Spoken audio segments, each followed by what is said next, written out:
Hello everyone, welcome to inside research analytics weekly market report. ഈ ആഴ്ചയിലെ market report പ്രകാരം 2025 August 11 മുതൽ 14 വരെയുള്ള സ്റ്റോക്ക് മാർക്കറ്റ് റിലേറ്റഡ് ന്യൂസ് ആണ് നമ്മൾ ഇന്നിവിടെ ഡിസ്കസ് ചെയ്യാൻ പോകുന്നത്. 2025 ഓഗസ്റ്റ് 14 ഇന്ത്യൻ ഓഹരി വിപണി തുടർച്ചയായ 6 ആഴ്ചത്തെ ഇടിവ് അവസാനിപ്പിച്ച് ബെറ്റർ ആയിട്ടാണ് ക്ലോസ് ചെയ്തിരിക്കുന്നത്. നിഫ്റ്റി 50 ഏകദേശം 1% ഉയർന്നു. ആഭ്യന്തര നിക്ഷേപകരുടെ വാങ്ങൽ സഹായകവുമായി. എന്നാൽ അമേരിക്ക ഇന്ത്യ താരിഫ് പ്രശ്നം വിപണിയിൽ ജാഗ്രത സൃഷ്ടിച്ചുകൊണ്ടേയിരിക്കുകയാണ്. അമേരിക്ക ഇതിനകം തന്നെ ഇന്ത്യൻ കയറ്റുമതികളിൽ അധിക താരിഫ് ഏർപ്പെടുത്തിയിട്ടുമുണ്ട്. എണ്ണ ഇറക്കുമതികളിലും കൂടുതൽ നിയന്ത്രണങ്ങൾ വരാനുണ്ടെന്നുള്ള ഭയവും മാർക്കറ്റിൽ നിലനിൽക്കുന്നു. ഇന്ത്യ അമേരിക്ക ബന്ധം വ്യാപാര വിഷയങ്ങളിൽ മാത്രം ചുരുങ്ങിയതല്ലെന്നും ഓഗസ്റ്റ് 25 നടക്കുന്ന 6ാം ഘട്ട India America bilateral trade agreement ചർച്ചകൾക്ക് സാധ്യതയുണ്ടെന്നും സർക്കാർ ഉദ്യോഗസ്ഥർ വ്യക്തമാക്കി.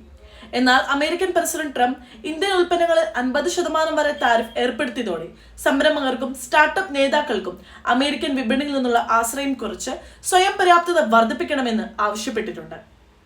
US താരിഫ് ബാധിച്ച തൊഴിലധിഷ്ഠിത മേഖലകൾക്ക് പിന്തുണ നൽകാൻ ഗുജറാത്ത്, മഹാരാഷ്ട്ര, തമിഴ്നാടു തുടങ്ങിയ കയറ്റുമതി കേന്ദ്രീകൃത സംസ്ഥാനങ്ങളോട് കേന്ദ്ര സർക്കാർ അഭ്യർത്ഥിക്കുന്നതാണ്.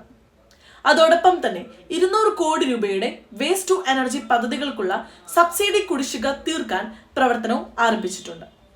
കഴിഞ്ഞ ആഴ്ച സോഫ്റ്റ് US ഇൻഫ്ലേഷൻ ഡേറ്റും ഡോവിഷ് നയപരമായ സമീപനം IT 1.26%, ഫാർമ 3.5% ഓഹരികൾക്ക് ശക്തമായ വളർച്ച നൽകുകയും ചെയ്തിട്ടുണ്ട്.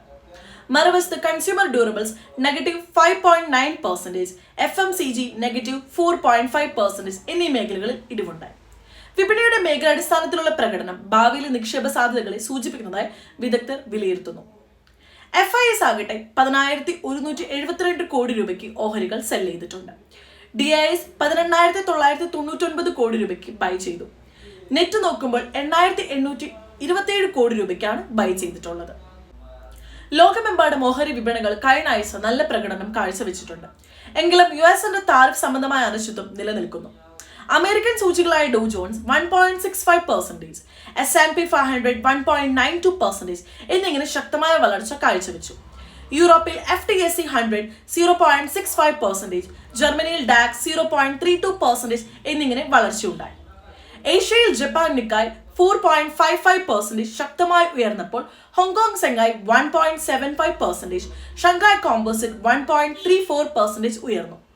എന്നാൽ ദക്ഷിണ കൊറിയ കോപ്സി -0.06 ഇടിവ് രേഖപ്പെടുത്തിയിട്ടുണ്ട്.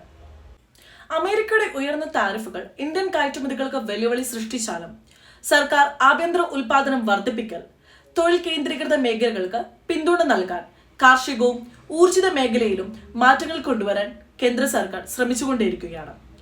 നവീന ഊർജത്തിനും മാലിന്യ നിയന്ത്രണ പദ്ധതികൾക്കും സഹായം ലഭ്യമാക്കുന്നതിലൂടെ ഇന്ത്യ ഭാവിയിൽ കൂടുതൽ സാമ്പത്തിക സ്വയം പര്യാപ്തതയും സ്ഥിരതയും നേടാൻ ശ്രമിക്കുന്നുണ്ട്. ഇൻവെസ്റ്റേഴ്സ് വളരെ കെയർഫുൾ ആയിട്ട് വേണം ഇൻവെസ്റ്റ്മെന്റ് നടത്താൻ. ഓരോ ഡിക്ലൈനും ബൈ ഓൺ ഡിപ്പ് ഓപ്പർച്യൂണിറ്റി ആയിട്ട് മാത്രം കണക്കാക്കുക. എല്ലാവർക്കും ഒരു നല്ലൊരു ട്രേഡിംഗ് വീക്ക് ആശംസിക്കുന്നു. Thank you for watching.